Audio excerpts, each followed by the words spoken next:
Officially, thank you very much for being here at our events and evening of dance, looking at power and wellness through embodiology and through capoeira. So I'm very grateful you all are here. It's the middle of the quarter. It's a busy time and we all need some wellness in our lives. So I'm very grateful that you're here. And those of us who are leading this event, we also need this. So this is great. This event is going to happen in two parts. The beginning will be a fireside chat with our two invited speakers, one of them joining us through Zoom and the other one here in person. And then after the fireside chat, where we're having a bit of a discussion around power and wellness through different dance forms, we'll then transition to a bit of a demonstration piece. And that demonstration piece will require your movements, as I was hoping you assumed while you were coming to this. But you're not going to be forced. Some of you are looking a little bit nervous. Don't be nervous. It's going to be great. You're going to enjoy it. Yeah. And so while we get started, I'm going to start off by introducing myself and then the two speakers who are here today, who will be leading us through the different dance forms. So my name is Dr. Pamela Nwakanma. I am a professor here at this university. I teach in the political science department. I focus a lot of my work on gender, political behavior, political economy of development, looking at various knowledge forms when it comes to political economy of development. And some of those knowledge forms come from the African and Afro-diasporic communities. And that's part of the impetus for this event here. A lot of times when people think about dance or other art forms, they don't really situate it within the social sciences or in political science. And for me, as somebody who is a social scientist and also does engage in dance as well and choreography in my past, and I might bring that up during the fireside chat or not, we'll see, just focus on the speakers. I have been thinking a lot about the political significance of different art forms and how that actually contributes to the body of knowledge around political resistance. So that'll be coming up in our conversation today. So as we are starting, I want to start off by introducing Dr. S. Hammouri, who is a choreographer, teacher, researcher, writer, director, performer, and inventor. A TEDx speaker, she has presented her work at the United Nations, Princeton University, Harvard University, the Institute for Advanced Study and Dance in the USA. She has taught dance at renowned institutions, including the Martha Graham School, the Royal Ballet, and Alvin Ailey American Dance Theatre. Her formation as a dance artist began with the London Contemporary Dance Theatre and Rambert Dance Company. For more than 30 years, dance has remained a joyful core of her being. And Dr. Wray is currently a professor of dance here at UCI and the creator and custodian of Embodiology, which we'll be learning a lot more about this evening, which is an award-winning methodology rooted in African knowledge systems and embodied systems thinking. And so through our conversation, we're learning more about Dr. S. Hammouri's work.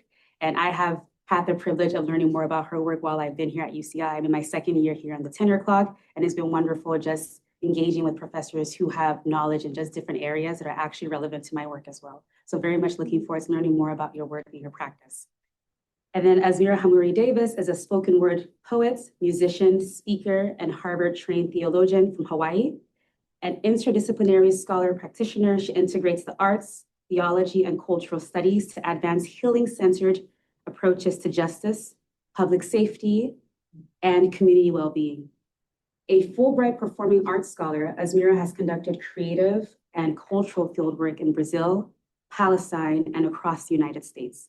Her scholarship and artistic practice explores how poetry, music, capoeira, and embodied cultural expression can disrupt cycles of trauma and restore dignity in communities impacted by systemic harms. She is the founder of the Break the Boxes movement and the creator of the Capoethic Method, an innovative framework that integrates capoeira, poetry, and ethics to support personal, organizational, and community development.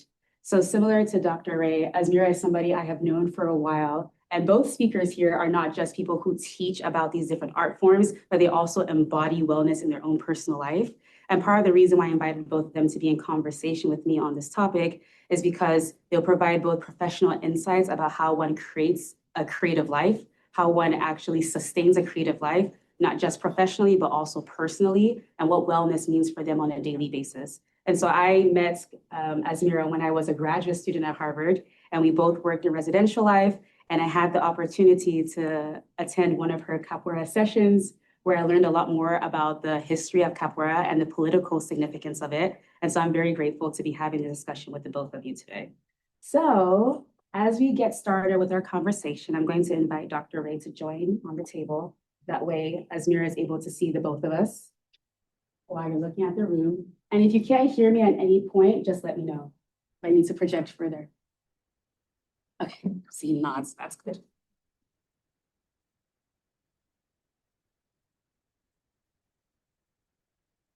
So I'm going to start off the fireside chat by asking a few questions to open up the discussion, but there will be a chance for audience Q&A. And if at some point while I'm asking my questions as well, you want some clarification or you want to interject at some point, feel free.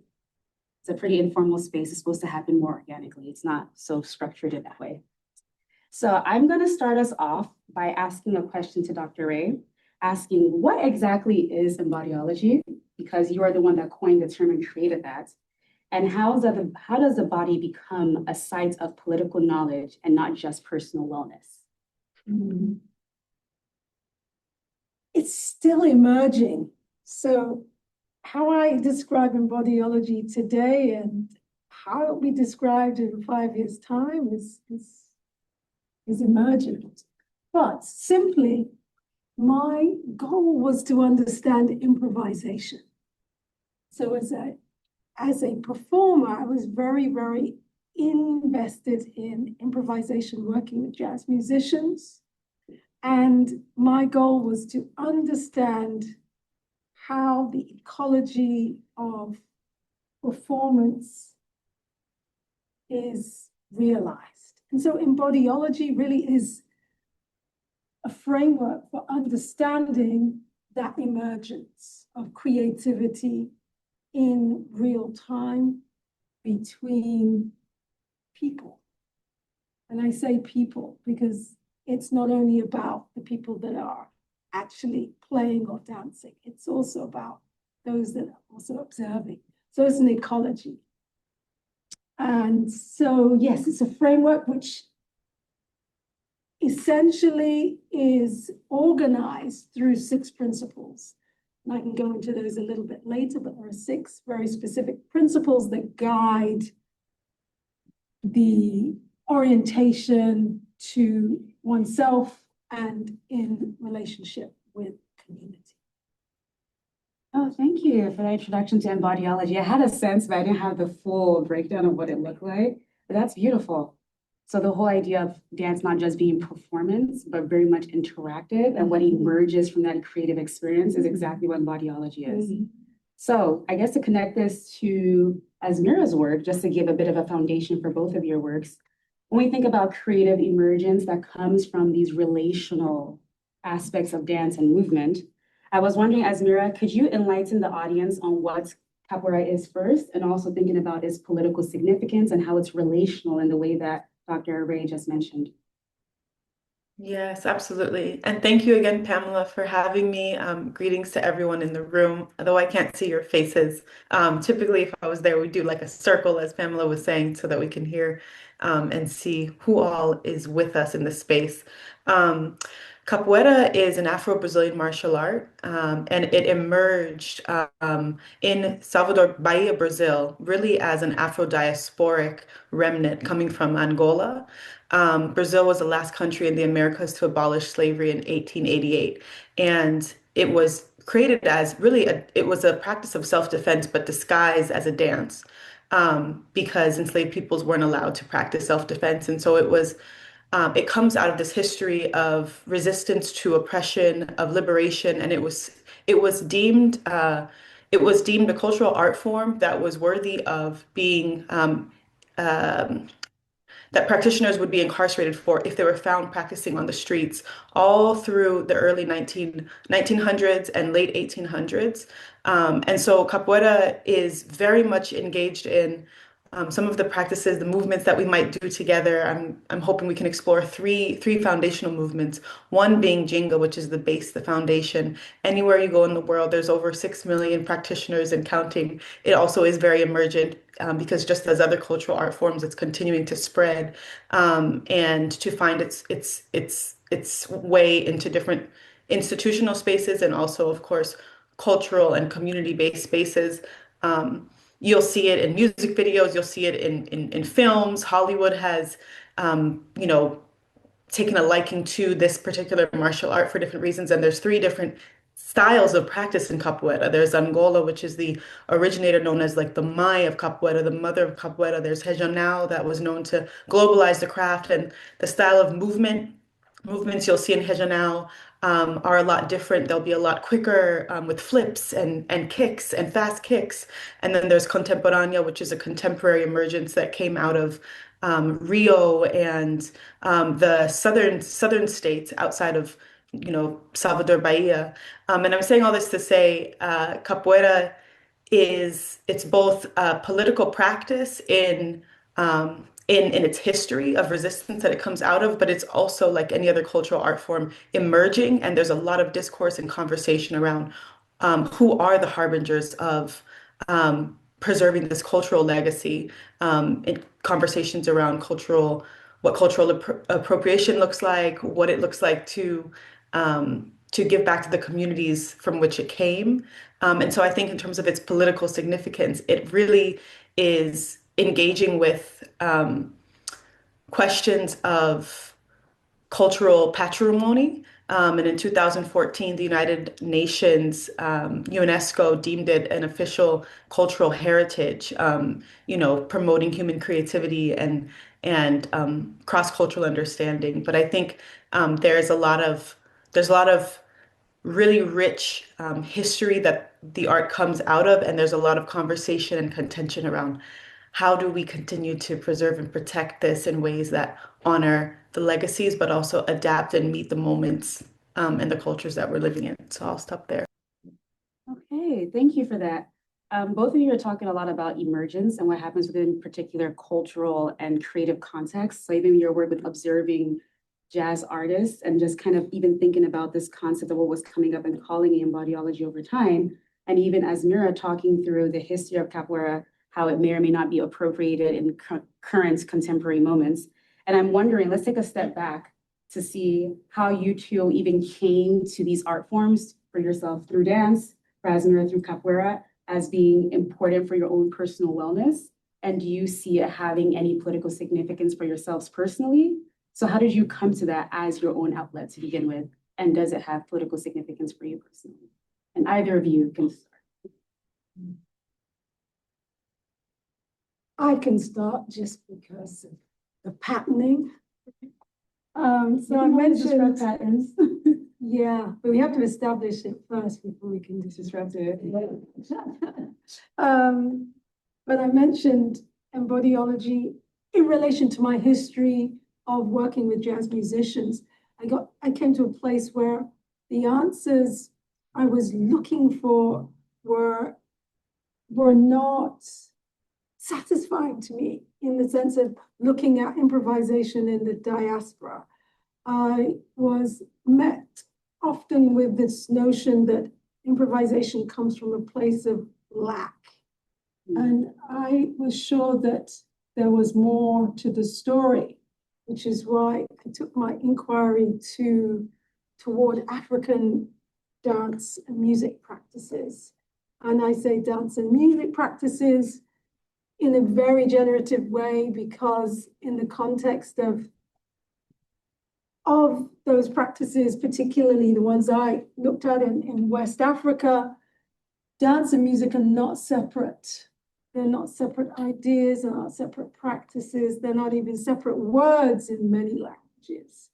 And so that was the beginning of understanding that my paradigm for even understanding what was emerging was needing to be recalibrated in accordance with the community whose practices I was beginning to learn from as I was looking towards the emergent part, the novelty, the creativity within the practices. So that was the first thing. So I think that's pretty intensely political to, affirm that our ways of seeing the paradigm that we have in terms of dance and music being separate ideas, being insufficient for examining phenomenon in a different part of the world where their understanding, their ontological frameworks are not the same, and to respect that and go from there. So that process of deep listening and releasing my sense of understanding in view of waiting to see what would come through, which was a different kind of research, if you will. Whilst I was practicing, I was also having to practice a different kind of patience without, categorizing and putting things into neat boxes that did or didn't fit. So that beginning connection to a more holistic understanding, also then eventually through that more holistic lens, I was able to see what these practices do for a community and the various levels of participation, what that looks like, as opposed to just the pyrotechnic dance performer. But there are many layers to an environment where people are directly gaining insight, benefit, relationships to their community. And so that wellness piece was implicitly there. And it has become clear to me that teaching this work, as I then translated some of the ideas, it's always about the person that has the least capacity in the room. It's very different. It's really shifted how I perceive what it is to offer dance as a practice. It's not about someone demonstrating that they can do what I can do. That's not the place. So yeah, it's really shifted things a lot. Before Azmera answers this question, I'd like to ask a little bit more about the shift or the difference or the divergence. When you mentioned sort of like pushing back on or challenging the notion of improvisation being from a place of lack, could you speak more about what that lack entails? What is the, I guess, conventional approach and dance that you're kind of pushing back against? I think it was coming from this notion that, when quote unquote somebody improvises, it's because they don't have something. So they're improvising a situation so that they can survive. And that notion that it comes from a paucity. I see. And that wasn't satisfying to me. Like, there's more. It doesn't make sense that there's incandescent capacity of a people's to keep on creating, inventing, for it to come from this notion of like, didn't quite work for me. So that led my search. Does that help? Thank you. No, thank you for clarifying that. And again, like I mentioned, we'll have a segment for Q&A, but anything people want to interject on, just feel free to signal to me. Then Azmera, I'll turn to you. Thank you. Yeah, I think I'll pick up right where Dr. just left off, because so for me, I came to Capoeira when I was 4 years old.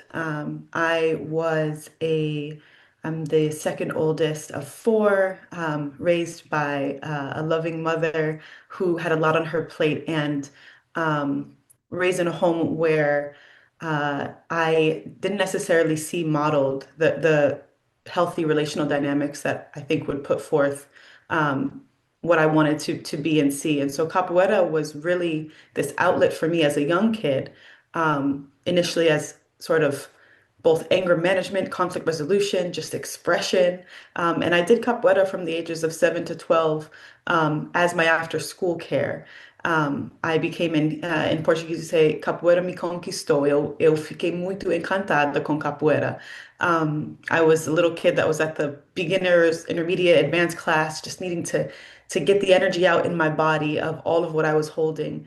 And later on in life, when I got to college at USC, I found that I experienced something that a lot of folks may or may not be familiar with, the sophomore slump. I learned there's a term for that.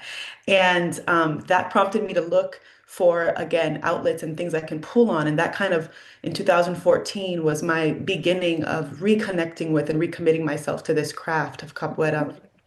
Um, it was, I never really truly stopped, but I moved around a lot by necessity. And so I went to five different elementary schools, two middle schools, two high schools. And I say that because as was just lifted up, this idea that improvisation is coming from a space of lack, which is rooted in a lot of sort of Western white imperial colonial capitalist sort of frameworks of what it means to conceive of a people who have what Howard Thurman would call their backs against the wall. Capoeira is coming out of a similar, again, distinct and unique cultural circumstances, right? Than jazz or, for example, hip hop, which came out of Black and brown youth responding to the disenfranchisement, the economic disenfranchisement of their communities in the Bronx in 1973. Capoeira similarly was responding to its circumstances. And so we see that in every single aspect of the craft, down to the musicality. In capoeira, you always have what's called a bateria, a band. You have people playing different instruments. The instruments are made up of madeira, which is wood that they would find in the forest, pumpkin seed. It's made up of tire wire. And if I had my beaten bow with here, I would show you all. But a beaten bow is what maintains the heartbeat, the rhythm of the circle. And everyone who's in the circle is an active participant. Whether or not you're one of the two players who are playing, everyone who is feeding the circle, they're doing so feeding energy, whether you're clapping, singing, responding, call and response. And all of that can be seen as a form of ancestral intelligence, if you will, that is rooted in improvising and responding to and being present in the moment. If someone's kicking you, you have to learn how to escape really quickly. If someone is trying to trick you, you have to learn how to understand what it is they're about to send you and don't fall into their trap. And so, I wanted to lift that up because I think for me, capoeira entered into my life. I say before I could really even, I didn't really choose capoeira. Capoeira me escolheu, like it chose me. And I was fortunate enough to live and study in Salvador for for about a year cumulatively, and continue to be in conversation with folks across the diaspora, both in Brazil, here, and abroad in other spaces, thinking about the ways that this art form gifts us so much and is in conversation and dialogue with other art forms. I love that we're talking about jazz because there is a jazz to what it means to respond with your back against the wall, but there's also an inversion, a subversive. There's a lot of subversive resistance that happens even in the songs that will be sung in capoeira. What formerly enslaved peoples were commenting on when singing songs about their slave master's son who spilled the butter, sort of telling on their sons, or creating internal family tension as a way of resistance because they're not able to otherwise find their own, material freedoms. And so I'm kind of going a lot of places, but all of that to say, when Dr. lifted up the ways that for her embodiology called her into a patience and a not categorizing things into neat boxes that didn't fit, that really resonated with me because I think for me, capoeira really my particular practice, the Capoethic Method, is grounded in four principles. And the first one is choosing, the idea that we all have choice. No matter where we're at in our lives, we can choose. We might not choose our circumstances, but we choose how we respond. Um, A is, we acknowledge and accept where we're at. And P is we practice presence, we practice play. And there's a lot of play that's central to this practice as again, a survival technology, and also really as a wellness practice, right? So I'll stop there, but it's like, what futures are we fighting for if we don't have play and fun as critical components of those futures? Um, yeah, I'll pause. Oh, thank you very much for that, Azmir. And I see Dr. Ray over here nodding vigorously. would you like to add on to that? Yeah, I mean, just the notion of play. So just speaking of, frameworks, so I mentioned there were 6 principles within embodiology, and the first one is dynamic rhythm. And dynamic rhythm has 3 sub-features, and I'll just say them really quickly, which is patterns, that's pattern recognition, that's pattern creation, it's silence, space, and prosody, which is the poetics of language. So that's number 1, right? And then there's something I call fractal code, which is another kind of patterns that expand and also diminish. So the kind of the self-same is true, but it scales. And then the third is what I refer to as Lama, which is an airway term, which I'll come back into a bit more detail soon, which is the translation I use is inner sensing and balance. So the internal world that you inhabit from moment to moment to moment. So breath is also part of that. And then play and decision making, or what I sometimes use the Yoruba term, etutu. I'm Igbo, but Yeah, okay, fine. If I don't say it with the right intonation, it may be meaning the wrong word. yeah, because it has the Yes, parts that go with it. yes. Yeah. So Igbo and Yoruba are languages spoken in Nigeria. I'm Nigerian, so she was thinking maybe I might know the word, but I'm actually of the Igbo ethnic group and I'm not Yoruba. That's why I can't, just to give context. If I say it the wrong way, it means sacrifice. But if you say it the right way, and tutu means play, but it also means investigation. And to play as investigation, think about play, really. From a child's perspective, what they're doing, they're learning so much through play. And we lose that capacity as adults. We don't know what comes in our way. It takes all of that exploratory way of being and experiencing joy for its own aesthetic abundance, right? Not because somebody's making, you are generating it. You have that ability to generate joy within yourself. And then there's collaborative competition. And then the last is audience proxemics. So the relationship between the audience and the performers and the porosity between them. At any time, that dynamic can shift, change. So I'm not assuming, sitting here, that there aren't experts in this room. There's an assumption that I'm making that there are. So that means that the stage is not a hallowed, exclusive place, a place that's porous. So that's why I was, saying yes to all. I can't, no, you can't see me, but I'm looking back at the screen and I'm going, yes, yes, yes, yes.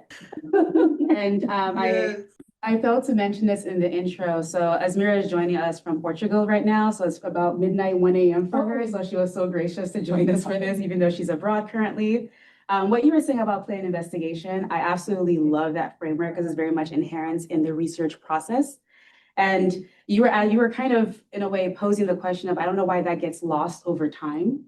Some might call it adultification. Some might call it being part of the system, institutions, structures that kind of rob people of that ability to play because they're trying to meet the demands and responsibilities of an adult life. And so it's actually a great segue to the next question I have for the both of you around the economics of the kind of work you get to do, because I would assume that a number of the students in the room are thinking about the financial sustainability of building a creative life. And so my question to both of you is how you've gone about thinking about the economics of doing this type of work. How do you fund your projects? Do you earn financially from your creative work? And if so, how? Given the different responsibilities, considerations that folks in the room might be having, they think about play and investigation. How do they even sustain that together?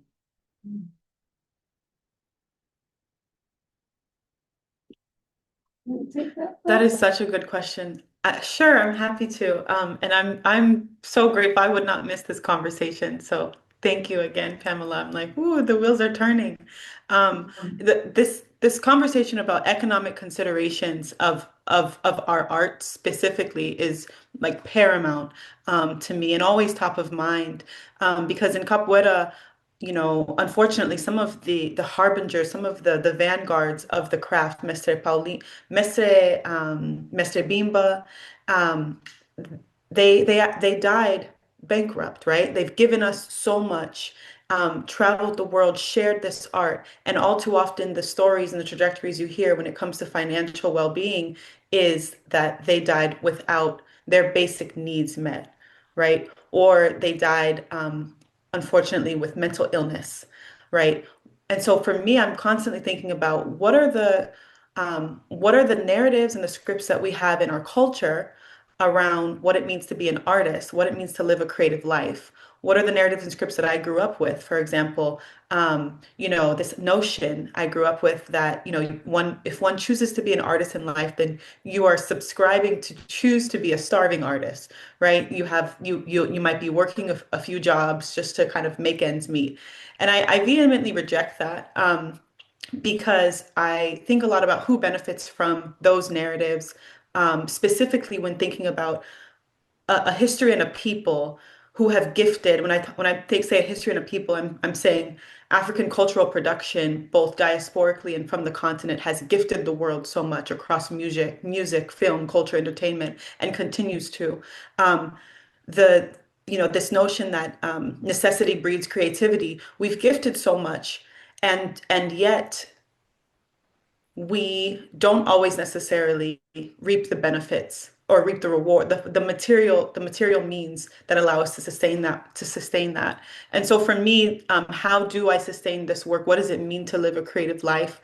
I feel really fortunate to be able to work supporting nonprofits, and my professional sort of cap is really doing executive leadership and organizational leadership with community-based orgs across California, specifically who are credible messenger led, meaning they have lived experience with the with the carceral system, and they themselves are committed to healing. And so I get to make a case for why, if we're talking about healing in our communities and we don't have the cultural arts as part of that conversation, then what are we actually talking about? Because when you look across time and space, song, dance, music, across cultures, across faith traditions, are those things that people call to both celebrate, to grief, to process joy and sorrow, as Cahill Gibran lifts up um, the great poet of the East, Cahill Gibran, of joy and sorrow. And so I'm saying all that to say, being able to find ways to integrate both um, wherever I have decision-making power in my professional life, and to fund and to bring in cultural artists. I was fortunate to just be at UC Santa Cruz 2 weeks ago and bringing a dear sister friend lawyer from Rio de Janeiro who's also been in hip hop for the past 30 years, and say, hey, let's bring you to the States to share your work with women at the National Front of Women in Hip Hop, and the work that they're doing to push, again, education and arts education within their curriculums, and push legislation, even specifically saying, really making a case for the fact that when arts are present in our communities, it's actually a public safety measure, right? And there's a lot of research that goes into the benefits of art, the ways that it heals neurologically our brains, the way that it supports us in processing trauma. Specific arts that I'm like focused on are both capoeira, which is such an embodied practice, and hip hop, which is in conversation with it, and in particular as anger management tools, as conflict resolution tools. If our communities are more equipped with these tools, then of course, wouldn't that relate to us being safer as a public, right? If we don't have the means to use the arts as violence intervention and community violence prevention metrics, then we are less safe. And so I digress. I could talk more about theater of the oppressed and the ways that, different forms of role play, even. Theater of the oppressed is one modality. I studied dramatic arts in my undergrad, and that's one modality that I've been able to introduce to the work that I currently do with the Justice Serving Network, where we do conflict resolution role plays, and we get to identify different funders or different, you know, dis disheveled community members that are upset about something, and kind of think through what are the different options, possibilities that we have to go about communicating in ways that are healthy and liberative for the collective. I hope I answered part of your question because I did digress. Oh, absolutely. Absolutely. Thank you so much for that. Even digressing, that was still very rich and insightful. And I'm pretty sure it was that for the audience as well. Mhm. Yes, and Theatre of the Oppressed is also from Brazil. So there is a connection somewhere that I'm sure. Absolutely. Yes. Augusto Boal. Yes. Yeah.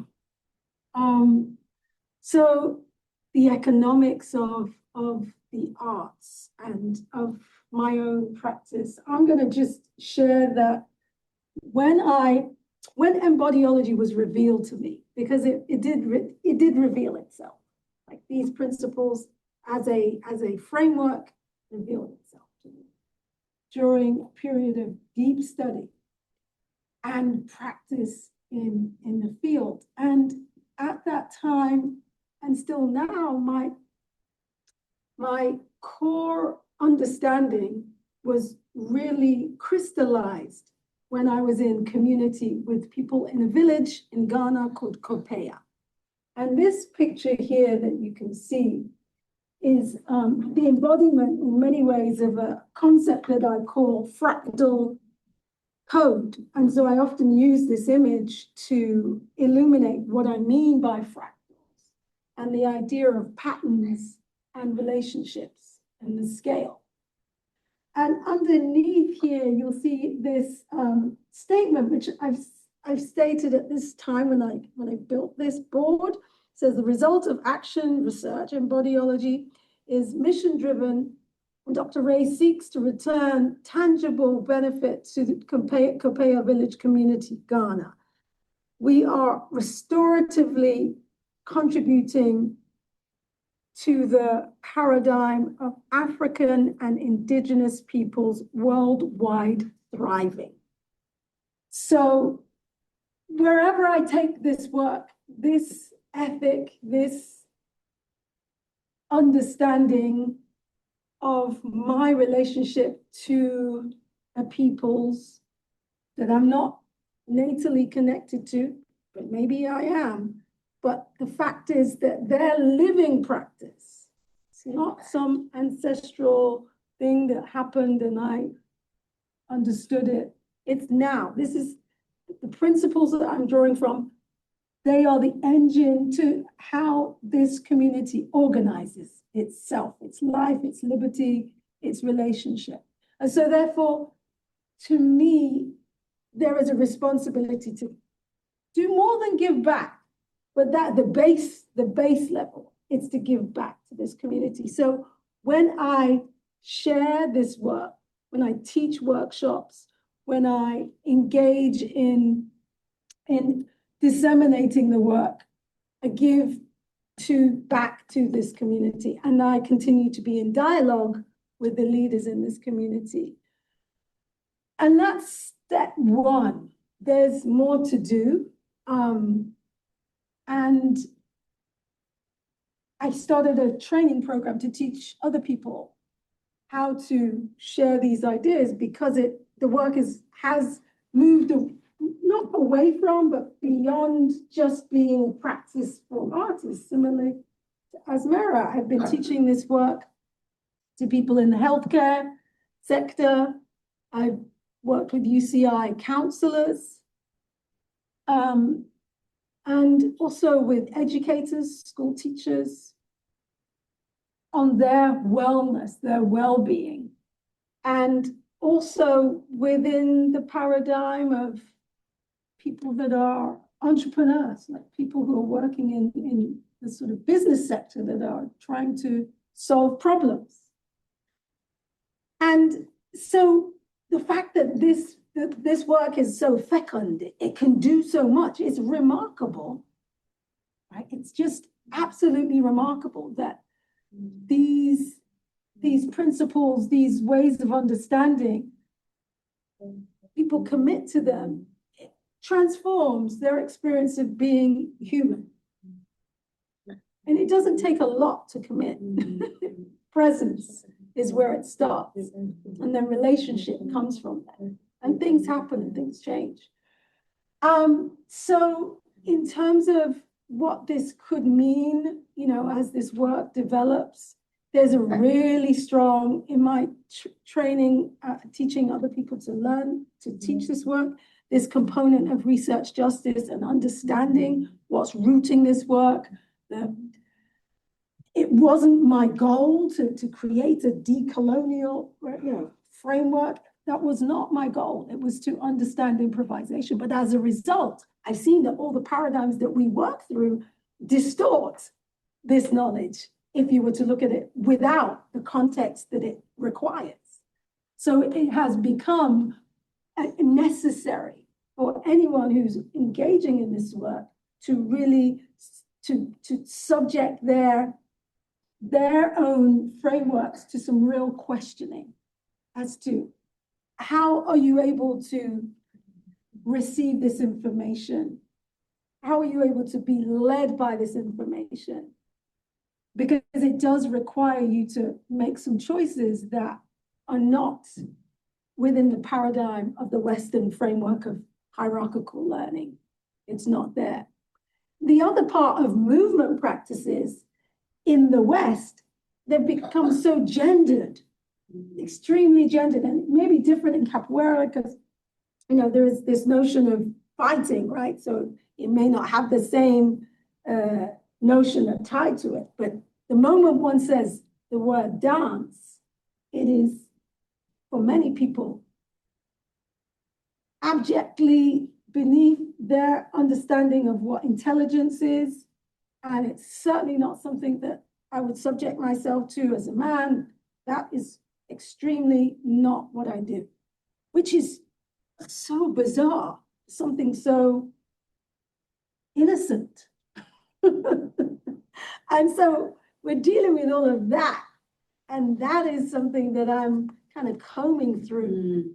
How do we get to be in a place where the innocence of movement can be, in many ways, return us to our ancestral intelligence, which we've spoken about today, which is that intelligence that came before language. What did we have before language? We had organized ways of living. We had cartography. We knew where the food was. We knew where the danger was. We didn't have words. We had signs. We had movement. We had direction. We had emotion. We had intensity. This kind of intelligence, that's what I'm trying to restore our access to. And people might want to call that our reptilian brain, but I want to say it's our ancestral intelligence. So this is like a new realization. So I'm also avid about it because it's literally this week it's getting clearer that it's this restoration of what we have, put behind us because we now have this, forebrain, this human brain, and this reptilian thing. We don't, that's just too furtive and yeah. So anyway, I'll stop there. Okay, thank you for that. I think in an institution of higher education like this, oftentimes there is a tendency to lean more into the cerebral and forgetting the corporal. And no matter how brilliant a person is, brilliance is still housed in a physical body. And the body speaks. And so a number of my students who are here for my courses on gender and development, and oftentimes there are a number of feminist thinkers who have made this point around there is corporal knowledge as well. And in a more westernized, more capitalistic society where we've created economies that are a lot more masculine to an extent, there is a tendency to make the cerebral, the intellectual, the quote unquote rational as superior to other ways of knowing, which are very much important for the human experience. Because again, we're not just human doings, we're not just brains, we're actually housed in the physical body.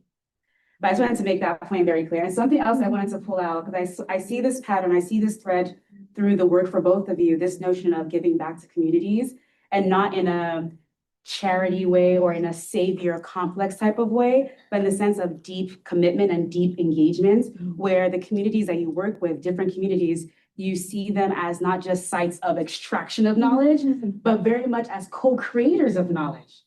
And so you're learning, they're learning, we're all learning, and it's more so of a more equitable plane as opposed to the way we tend to see it again in global North universities going elsewhere to extract information. And I wanted to pull this out, this particular thread, because we have a number of PhD researchers here, some students from my department who are here who are doing their PhDs. And even the point that Azmera was making on even your own work, connecting arts to public safety and being able to make that empirical case, that's a very creative way of speaking to different audiences. How do you bring different key stakeholders to the work you're trying to do, whether it's different funders, different agencies, different organizations, institutions, people who are all speaking different languages around the same thing, and speaking to that language, to be able to engage in that exchange is very much important. So I wanted to double tap on that piece of the information because that might get lost in all the beautiful, rich work that you just explained. So my last question for you all before we transition to the next part of this event, just to kind of wrap up this piece of the discussion. This one is more so having you think about the wisdom you've gained now over the years that you've been doing this work. What is something that you know now about the connection between the body and power that you wish you knew earlier, that somebody had told you earlier in your careers? That's a really great question. That is such a great question. Yeah. I can say that as I get older, it's about 20 years of really, practicing capoeira and teaching, and my relationship to the practice shifts and changes, right? So during the pandemic, there was this huge shift where it wasn't, capoeira is communal. You're with people, you're in a holda, you're sweating together, and that shifted things. But what's beautiful about it is you can always you're always in relationship, whether or not you're physically together. So I can practice the music and the songs and feel connected. I can write a poem, right? I say, capoeira is my lifeline, a sublime source of guidelines, written in the form of rhythmic movements, kicks, swift rasteras, dips, teaching me to be aware of my surroundings, never trip up, and if I do, then to always get up. It's like, um, it's something that is, yeah, that is a part of me and the we. But what I'll say is one thing I wish I knew then that I know more cogently now is that healing without an embodied practice is never fully integrated. I'm constantly thinking about where are the places that I can be more in my integrity? Where do I feel like I can be, I'm a little bit out of my integrity, or I can be more in my integrity.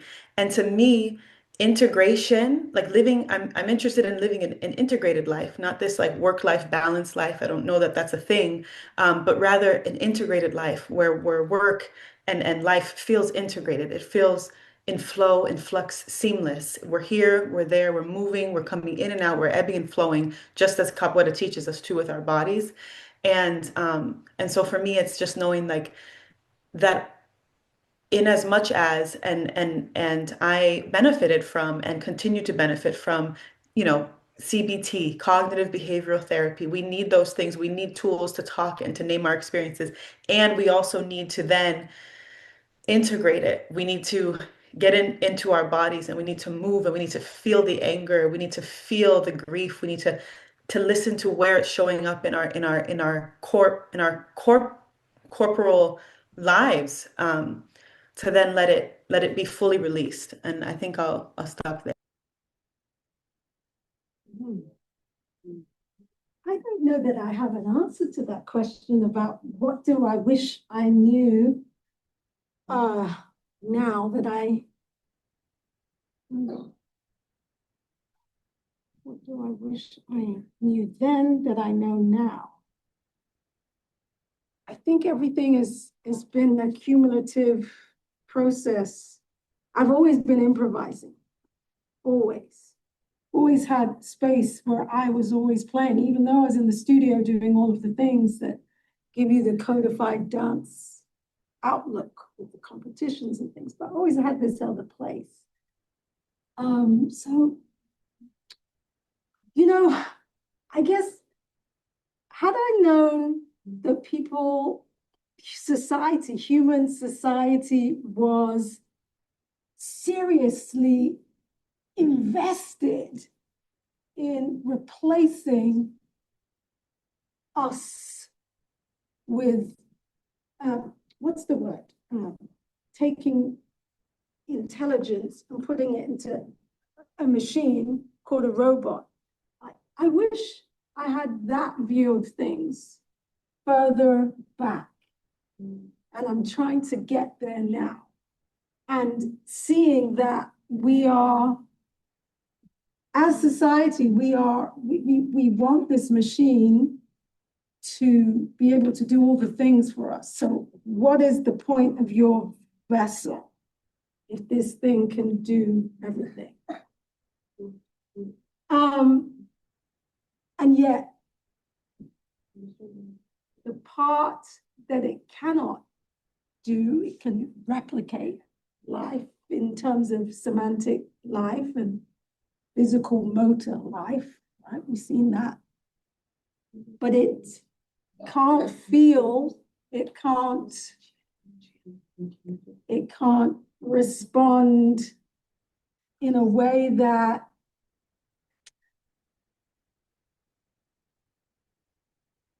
has imagination.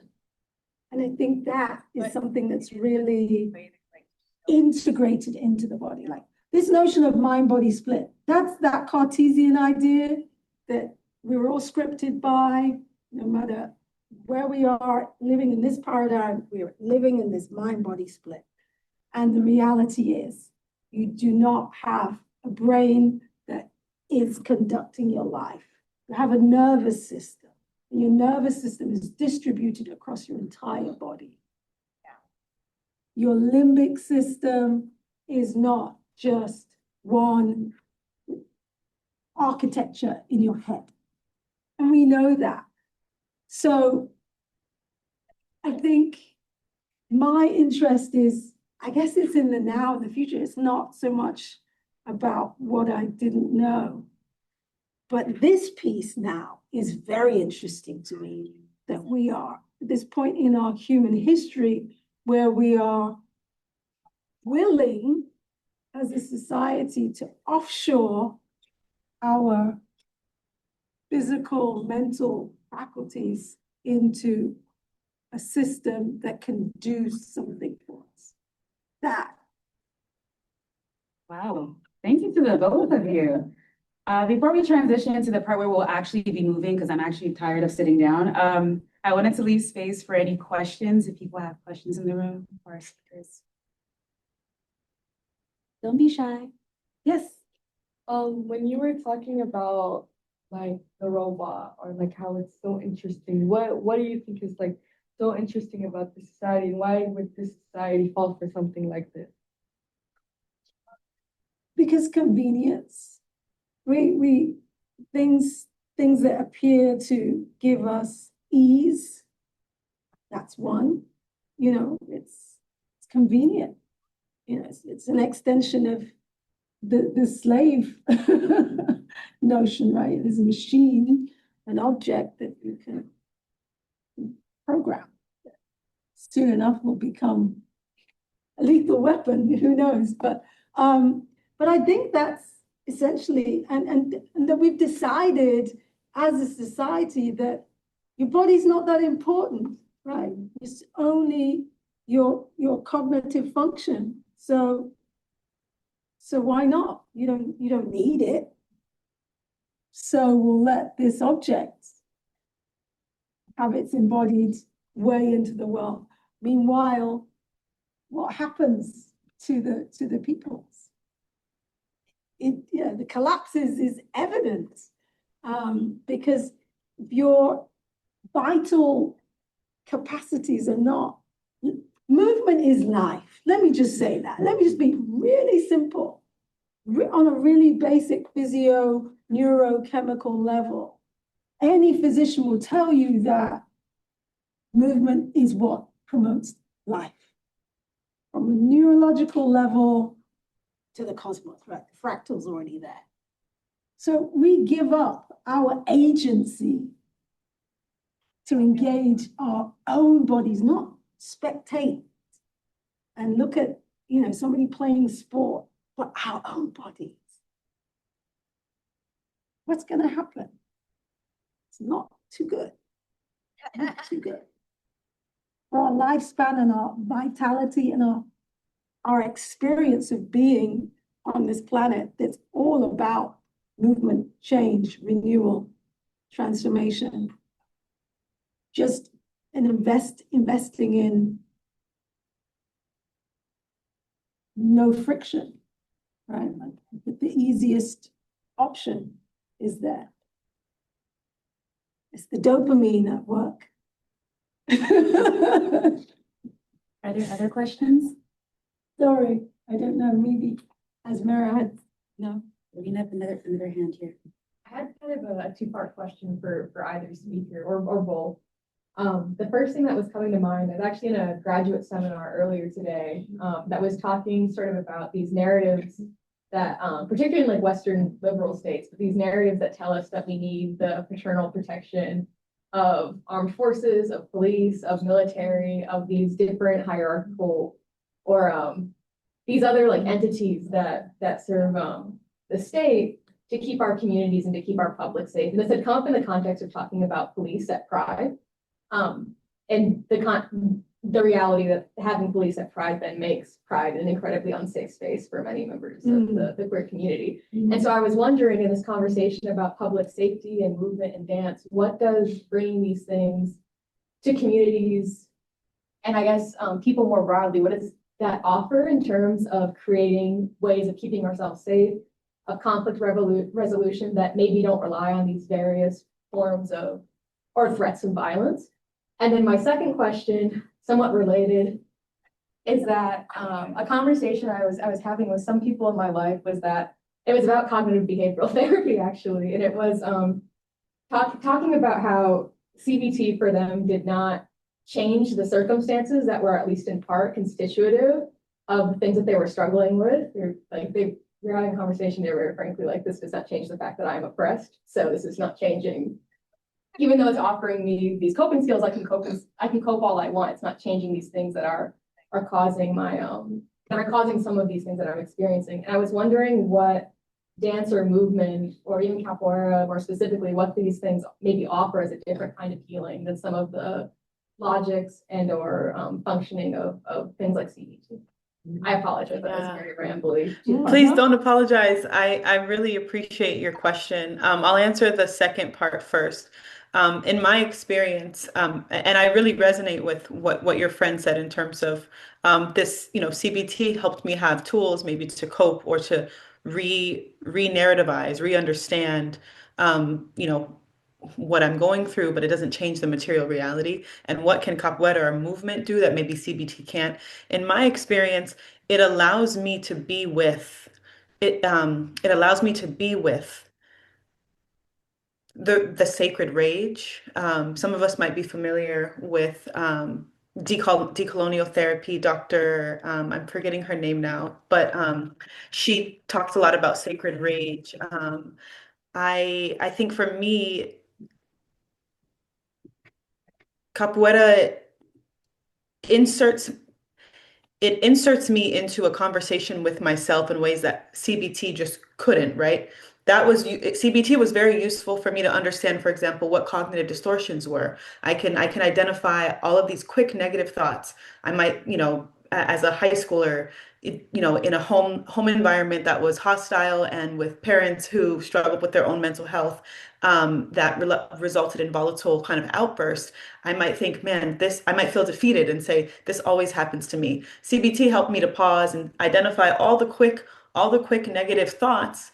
Okay, the idea that this always happens to you, is that actually factually true, or does that feel like it? It does feel like this always happens, but factually, perhaps that's fortune telling and an overgeneralization, because it's not always, right? Like there are some times when life feels a little bit better or when this doesn't happen, right? And so it allows me in that way, that sort of granular practice, as someone who really relied upon writing, and still to this day, that's a tool for my wellness practice.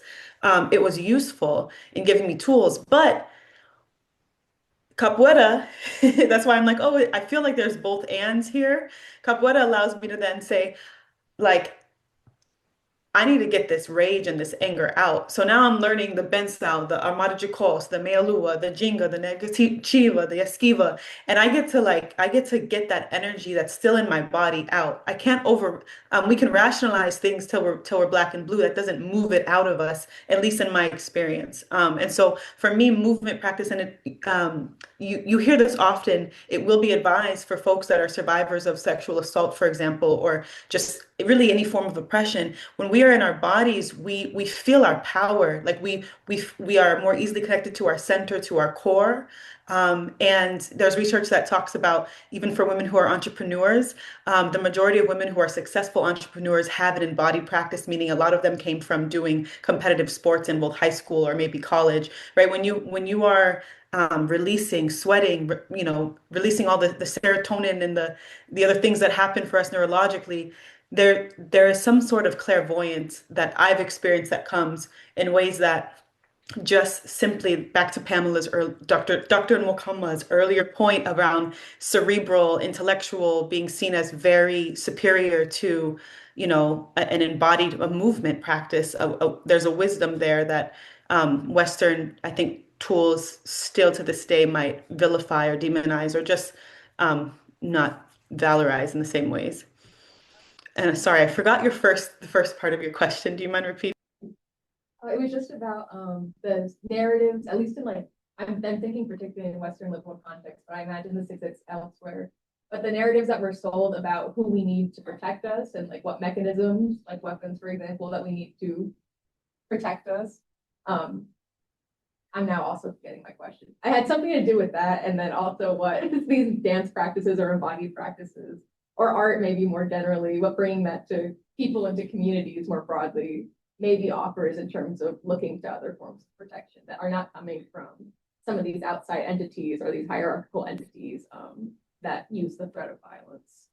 Yes, yes. I think art allows for it to become co-creative, and it allows for horizontal knowledge exchange, meaning it allows for us to there's this concept of serial testimony in theater, this idea that everything we need, we have in this room, meaning whoever's in the room right now, right? Whoever's in the room with you all, um, the solutions might not come from one person, but can come from the collective. And so I think what art does is it creates conditions that allow for us to both uh, engage in critical play, radical joy, feel a little silly, build trust, disarm ourselves in ways that allow for us to feel like we can share our authentic truths or maybe our thoughts that come to mind, heart, spirit, that then allow for some creative problem solving in ways that, these outside entities, if you have, even if they're court ordered mediators or really court ordered anything, there's just this barrier. There's this, the state has implemented itself in between the people, and now there's this sort of adversarial relationship. Whereas I think art, what it does at its best is allows for us to say, hey, we all were kids at one point, and indeed we all like have that little kid inside us too. And we understand that tending to the youngest within us and among us is how we get free. And the Maasai people, the Maasai women warriors always would ask, not how are you doing, but how are the children, right? And so when we ask how are the children, we're also asking how are the children within us. And I think art helps us get there more swiftly, more meaningfully, that state actors just quite frankly can. And in my experience working and partnering with probation departments and um, you know social services and psychiatric hospitals, which is where my work right now is, like in the intersection of both the medical industrial complex, the prison industrial complex, and the nonprofit industrial complex. It's like being able to see the in between, I think, and especially for our marginalized, for those of us who identify with being on the margins in some way, shape, or form, we're always seeing the in between. Yeah. Thank you for that. Absolutely. So if it's okay with the both of you and those in the audience, if we can transition to the movement part of things. So we've been talking about nurturing the inner child in each person, and I want to give us a chance to nurture our inner child. So I'm going to ask the folks in the room if you can help a little bit, just to create a bit of space in the room by stacking some of the chairs to the side. And we're going to have a mini demonstration from these two different forms we've been taking time to talk about. Okay. So, yeah, and then we'll transition to that. Yes, that was just so wonderful. Very rich, incredibly rich. Yeah. Thank you all so much. Yes, yes, and yes. Yes, Same. yes, and yes. It's that co-regulation. It's so Yes. powerful. Yeah. Mhm. It's best if this is created like just in this middle. Yes. We don't need all the chair stacks, just like in this middle area. We're a small group, so it'll work. Okay. Thank you, everyone.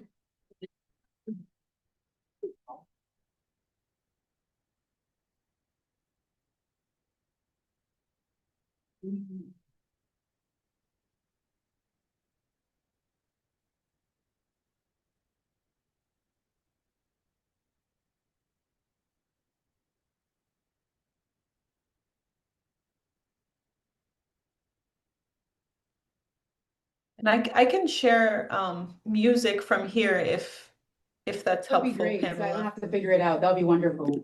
Okay, let's see if you can hear this. I don't know if I need to be made a co-host to share sound, but I can try.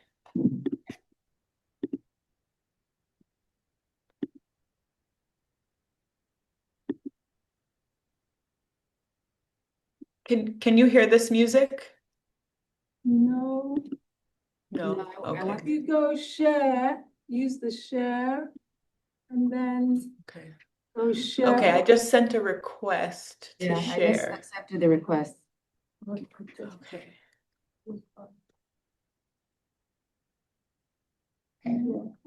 Okay. Can you hear that? You can? Yes. So Okay.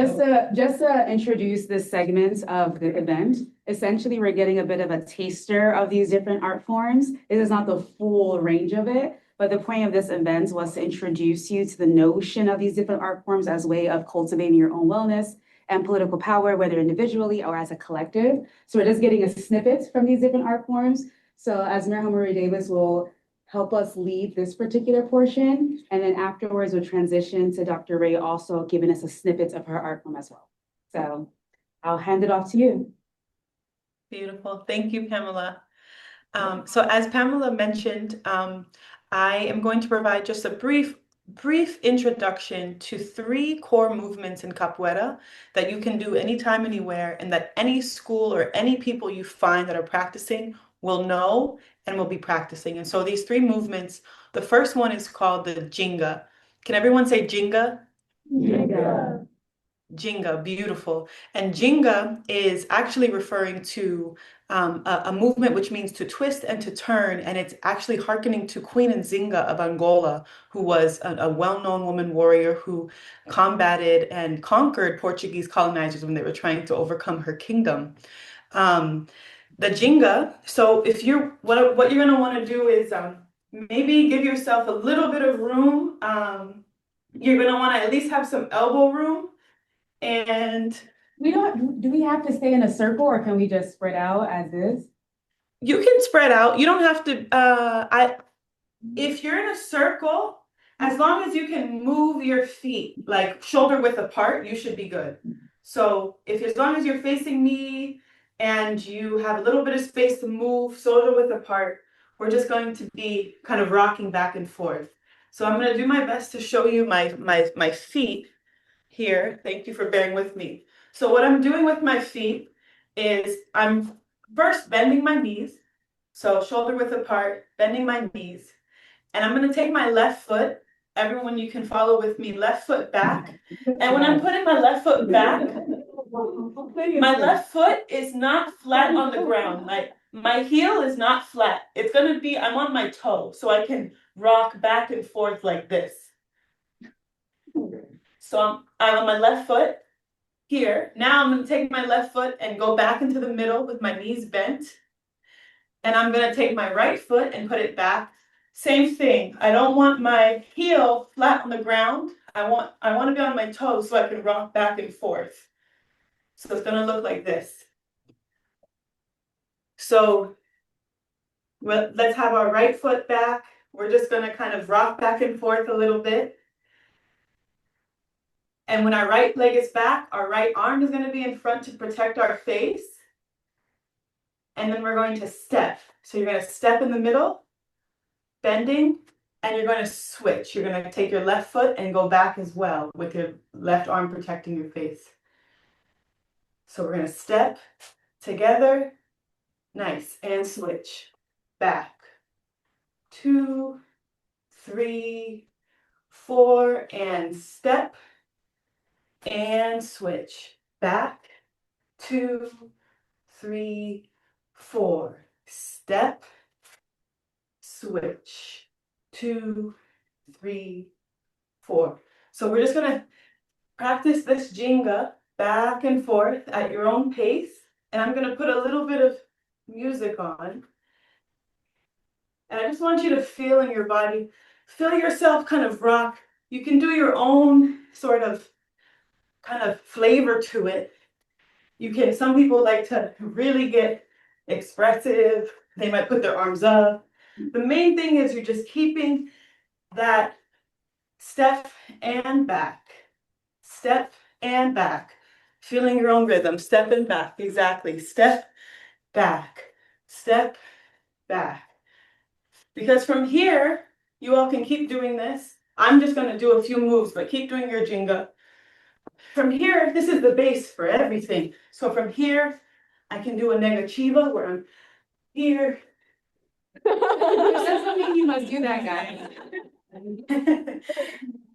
From here is where I'll do other kicks like this. It's where I'll do other kicks like this. Whoops.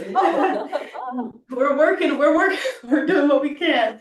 But basically from here, I can do what I'm going to teach you all to do, which is we're going to stop and do a bend sound where we're kicking directly in front of us.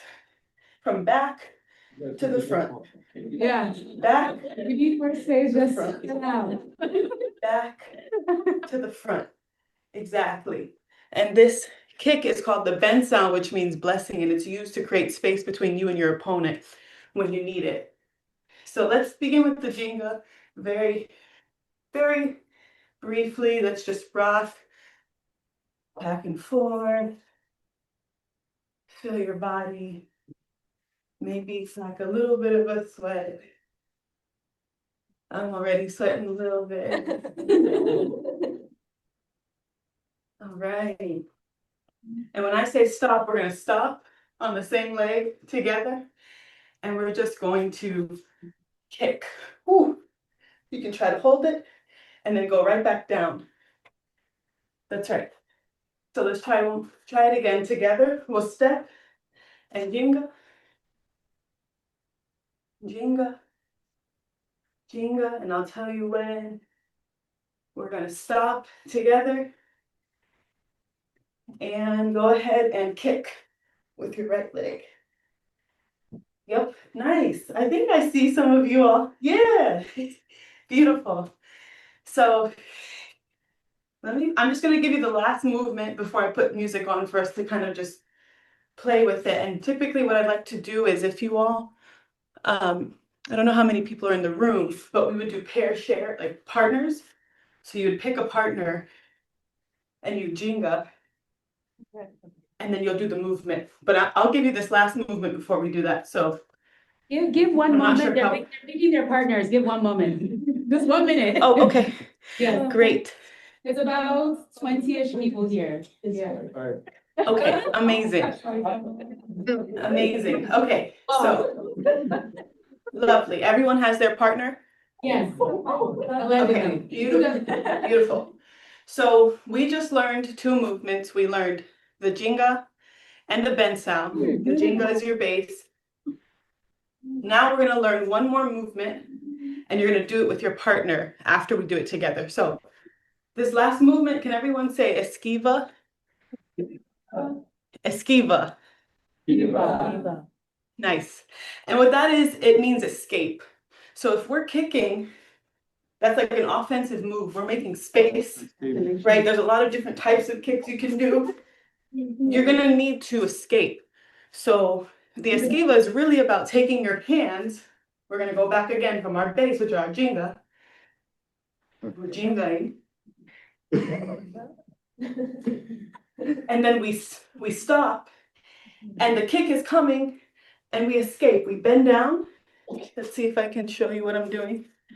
I'm bending down and I'm escaping because the kick is coming. There's all kinds of esquivas. There's esquiva lateral where you're here, that goes into other things you can do, but we're just gonna do a basic esquiva.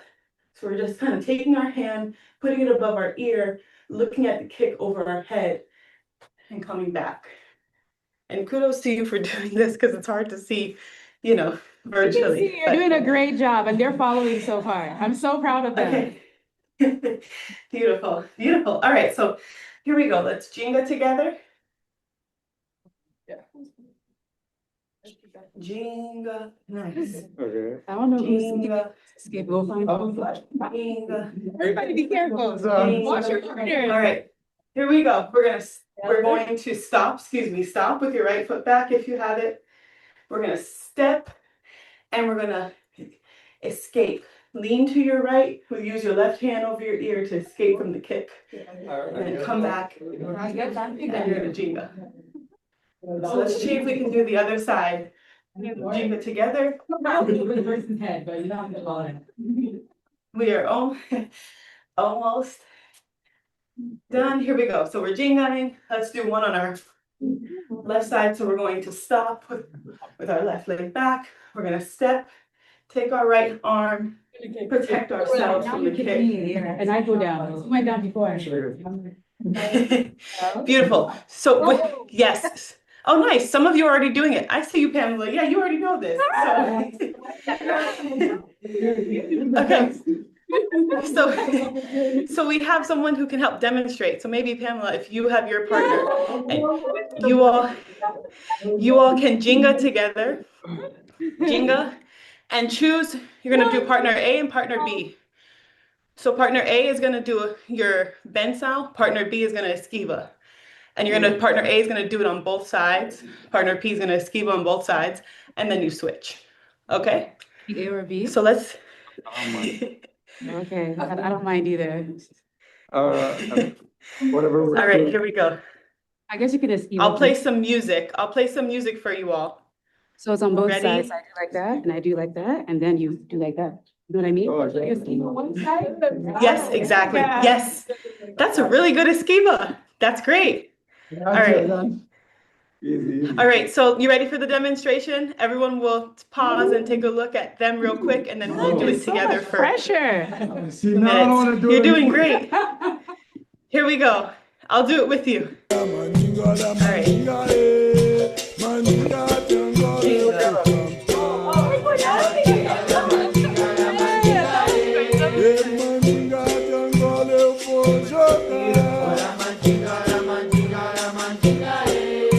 Kick and go. So who's partner A and B? Who's going to be doing the bend sound?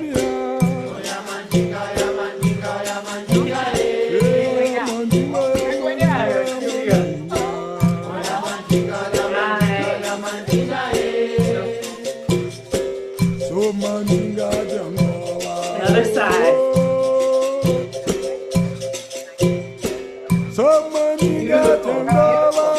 Now switch. So Pamela's esquiva.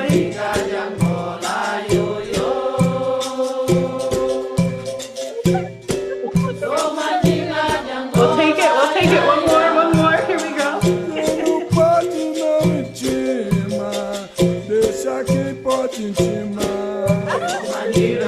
All right, give it up for them, y'all. That's not easy. Okay. Yeah, give it up for the demonstrators in the room. Beautiful. So I'm not sure how we are on time. I want to be mindful of it. So just to recap, we just did 3 basic movements. There's variations of all of them. You put your own flavor into your jinga. you go at different paces depending on the music. But let's see, what was the name of the first movement? Y'all can just shout it out. Yeah. Nice. And the second movement? I heard someone say escape. That's the third. So you're not wrong. The bend sound. The bend sound is the blessing. You're creating space. You're telling them to get out of your face. That's the bend sound. So bend sound is like back off, back off, back off. And then the last one is Skiva. there we go. There we go. Beautiful. Beautiful. I'm going to turn it over because of time, but I just want to thank you all. I don't know if you broke a little sweat, but I'm out here sweating with y'all. So thank you. This was a gift to see. And I hope to be in person at some point. Wonderful. Thank you so very much for that demonstration. You couldn't see them fully, but they were actually doing wonderful for the first time. Yeah, full out. Thank you so very much. Okay. Absolutely. All right, so we're going to move into a circle to begin with. I'm going to share with you a rhythm. This is called a gakokui. So this instrument I use at the base of embodiology. In the best scenarios, there's always at least one musician in the room. That's not me, that's a real musician. But the gakokui, this is the bell, if you will. It's a high-end bell and it's held in a particular way. And there is a grounding rhythm that holds all of the multi-layers of the polyrhythmic music. So polyrhythm means many rhythms, right? Mm-hmm. And it connects with the fact that we have many rhythms in our bodies, right? Let's just name some of the rhythms and patterns in our bodies real quick. Heartbeat. Heartbeat, what else we got? Breathing, what else we got? Blinking, what else we got? Okay.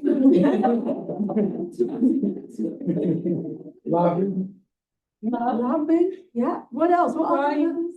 What about the pulse? The pulse, another rhythm. What about when we're eating food, masticating? That's another rhythm. Whistling, right? Humming. These are all patterns that our bodies either producing or they are living within. What about women? We have many other patterns, right? Menstrual cycles, pattern, sleep, wake, pattern. We are polyrhythm. So when anybody says, I don't have rhythm, I'm like, you don't have rhythm, you are rhythm. Without rhythm, you would be Morste, right? Or a robot, right? Yeah. Okay? So we all have rhythm. The first place we're going to connect to is our breath. So everybody just take a deep breath. Breathe in, breathe out. And I'm going to do it again. And this time, when you exhale, just allow there to be some softness right from your brow all the way through your torso to your belly, into your heels. Just feel the glide of that breath. That glide of that breath. Yes. Easy jaw.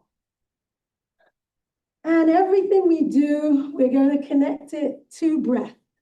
We're just going to take a little step on one foot and then the other, just like we're walking on the spot. Yes, we are. As if we're taking some space. Yes, we are. And I'm going to use this instrument in a second because we're going to see if we can keep this pattern going 1, 2. We don't need numbers, but we feel that as a group. That's right. That's right. Now tap your foot into the ground as if you want some resonance to come back up through the body. Yes, that's a vibration. That's good for your lymphatic system. Yes, yes, yes. Breathing as you go, a little bit more effort needs a little bit more breath. Yes, and here we go. Listen to the pattern.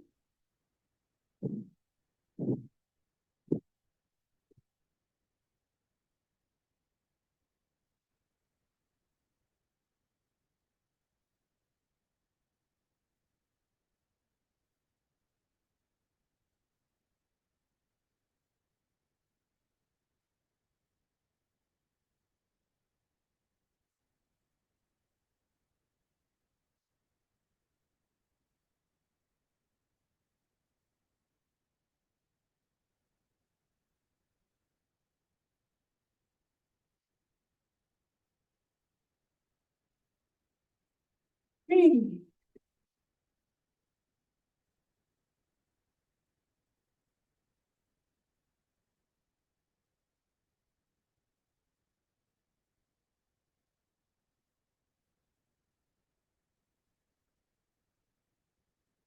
Good. Okay.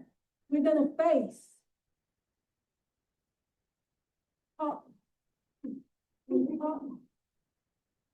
Turn around the circle. Yes. Yes. Turn yes. Trio is fun. Okay. People who are facing this way with me, we're going to do this and we're just going to walk around the circle. But what we're going to do is we're going to cross, we're going to use our eyes and we're going to say hello to our partner. And then we're going to walk. And then we're going to meet the next partner. We're going to dance for a little bit. We're just walking. We're not just walking. And then we go, right, we're just going to orbit. One group's circling this way, the other. So we find our new partner, we say hello with our eyes, we breathe, we settle, then the next partner. And like we stay standing. Staying in this connection with this beat. No, like the other partner stays standing. Yeah, no, we're both walking together. Oh, like, okay, so it Yeah. goes, okay. So we go to a new partner, you stay for a minute, not a minute, few seconds. You know, next partner. I'll tell you, I'll prompt you. Okay. Okay? Okay. All right, so let's get going.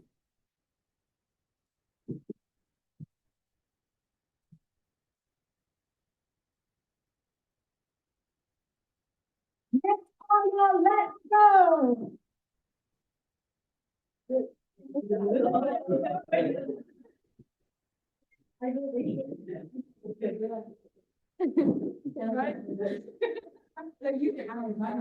Three, new person. We're moving. It's easy. Let's keep moving. Next partner.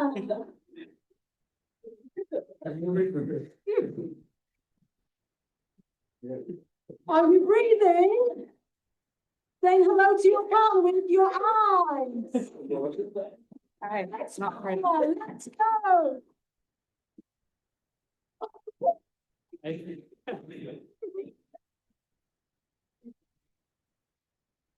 Partner, go.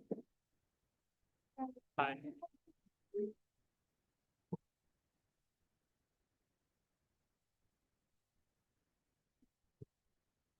Partner, go.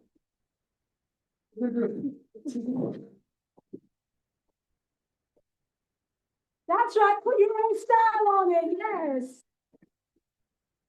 Yes, Azmera, we see you.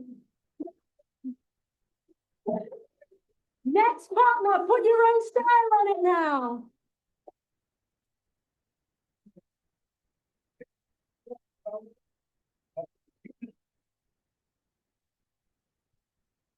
Okay, great. How was that? We see you.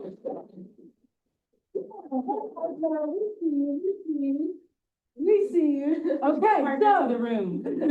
this bell pattern, it actually is not just, they're not just notes. These are terms, words. It's a translation of an LA sentence that means, I'm not going to try and say it anyway, means come out and see what's happening. That's what the bell pattern means. Okay? Okay. And the basic step that goes with the particular dance that I'm drawing from, it's called agbaja. And it's just 2 steps that go across a space. And people move in groups of 2 or 3 or 4. And they just say hello without saying hello. And they move from one side of the space to the other. When they get to the other side, they have a little coda, and they have a coda, and then they have a little shrug. And they go sit down and then they'll watch. And then this is how the circle goes for 3 hours. 1 step, different songs. Same bell pattern through that whole weekly kinka. It's a word for a group, a meeting, a rhythm, all of the things. Remember I said the word that the dance and music are not separate. The dance is called agbaja. And that's the dance, that's the music, it's the happening. Okay, all right, so taking this idea of this bell pattern and the fact that it means something, right? It is language, this is not just sound. For those who have ears to hear it, right? It has a meaning. So we're going to take this idea of prosody. Remember I mentioned the framework for dynamic rhythm, having these three ideas of silence, patterns, and prosody. So I'm going to put this down for a second. We're going to clap a rhythm now. Okay.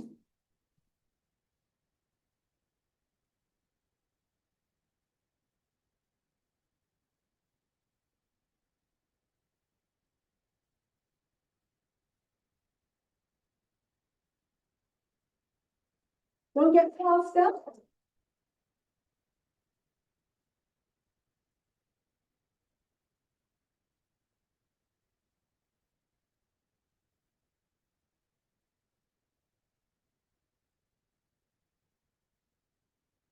Okay. Now, this group is going to keep clapping that pattern. Ready? Oh. 2, 3, go.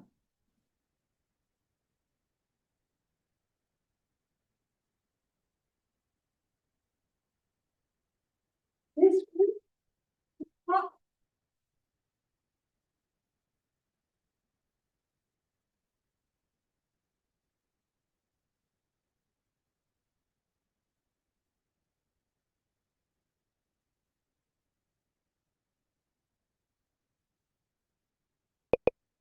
Now, let's pause for a second. You remember your rhythm? You can pick it right up. Yeah. Wow. Cluster as a group, a little title.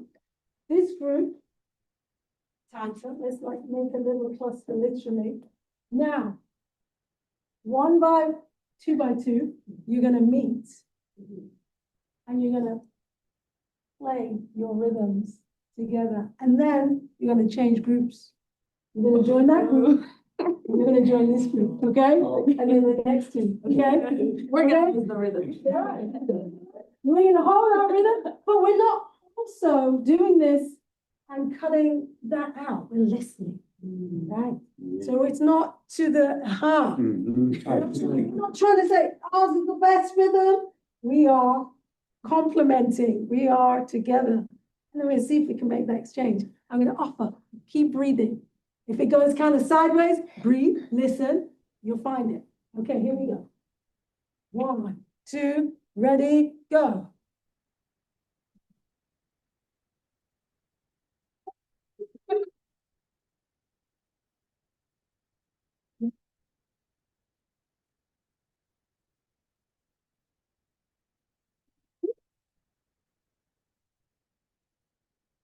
Okay, I'm going to play so soon.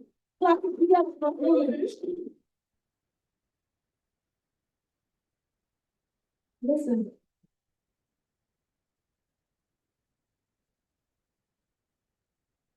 Oh, and this way. Let's go. Let's go. Yeah.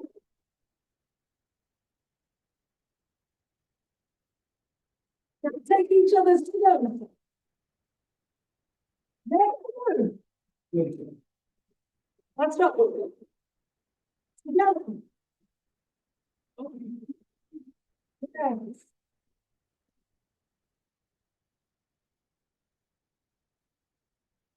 Good. That's our group. Coming to this group. Yes. How about that? Whoa.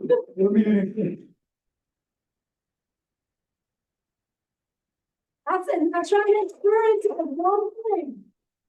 Yes.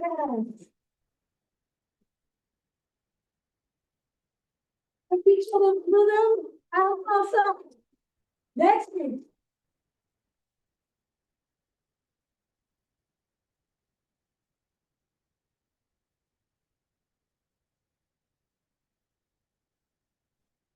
She could hear you. Yes. Take my. Yeah. You're doing two. Okay. Yeah. Go. Change. Next. Keep breathing.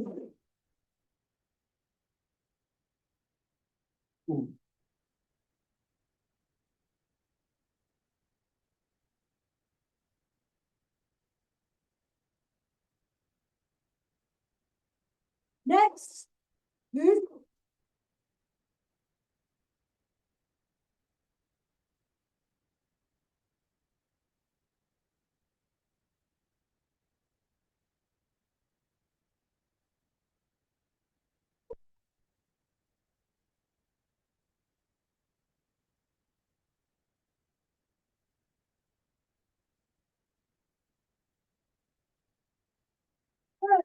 There was more.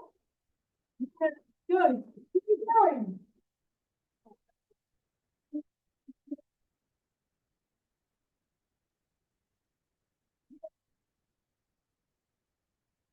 I'll tell you what the words are.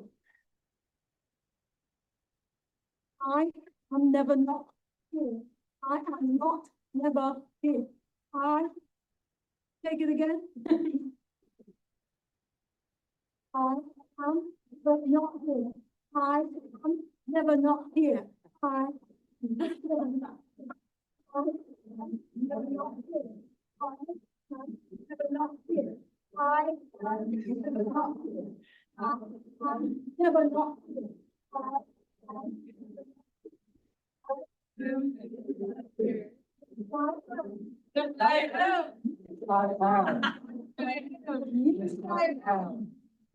Louder. Yes, I will. I am. I am. Yes, I am. I am. Yes, I am. I am. Yes, I am. I am. Yes, I am. Now, you're going to evoke your group some additional movement. Just add it. Just let it flower. Same for this group. Just going to add some movement, articulation. Could be the feet, could be the head. Same thing. But now you've got your verbal, the prosody, right? Ready? 1 minute. Let's go. Right. You can use your body.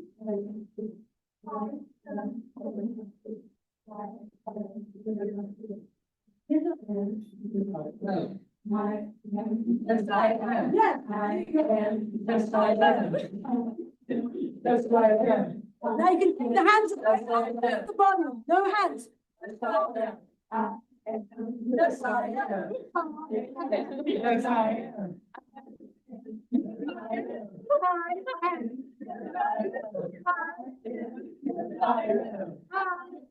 Yes, I am. Yes, I am. Yes, I am. Yes. Yes, I am. Okay. All right. So there was prosody. So you're using the pattern of the speech is the rhythm, right? So we revealed the speech in the pattern. It's always there. Next day you go to your lecture, listen to your professor or whatever, in terms of the rhythm of their speech. There's always going to be a pulse under someone's speech. It's always there, right? Have you ever been in conversation with someone that talks too fast and your brain can't think, or too slow? And you're like, come on, get the words out, right? Because your inner rhythm, right, is not coherent.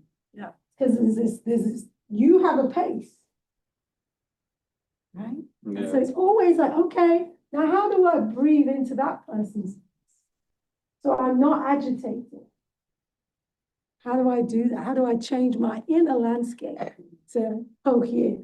Just an offering. That next time you feel that, because it does happen. What is that thing that I'm so agitated with that person's sensibilities? And it connects all the time with your breathing. So I'm going to pause here. I think you had some good times with us. Yes.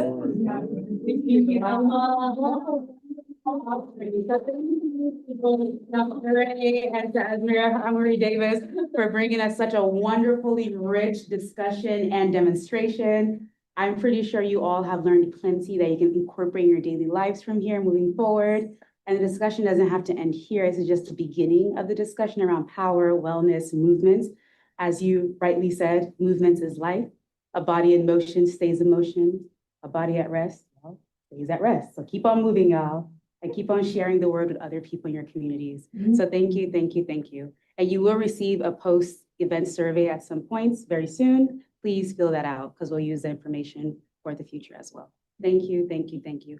And one small other offering. So Dr. Wray has a dance festival sort of coming up. Would you like to advertise that? Did you want more? In fact, I bought some small little flyers that, if you put this, there's a QR code here. It's called Restive Moves, and it's a multimedia festival of dance, music, film, and mindfulness.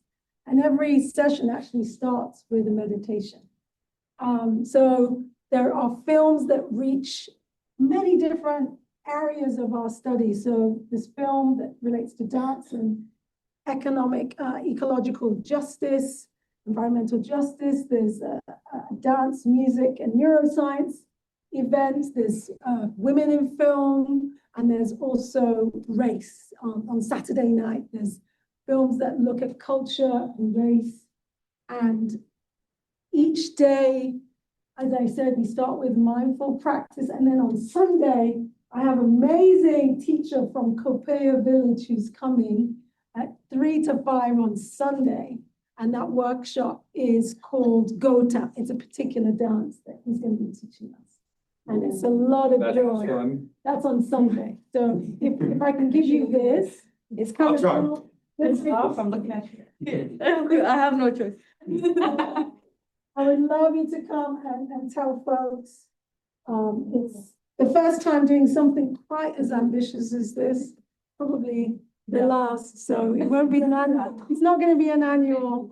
Speaking of wellness, yes. Yes, take care of yourself. Know your limits. So good. Yeah. So thank you so very much, everyone. That's the real question. Will we see you there? I'll be at the She's gonna Thursday be there evening Thursday. one. Yes, and Sunday is a maybe. So maybe anyone wants to be there? Yeah. You guys live in Irvine, I know this. No, I live far away. She has lower family status. I do. Thanks a lot. Anyway, this is the formal end of the event. Again, thank you to both speakers. Thank you for both facilitators of movement. This has been wonderful. Thank you for sharing your gifts with our UCI community. So, Yes. thank you. Thank you all so much. Be well. Thank you.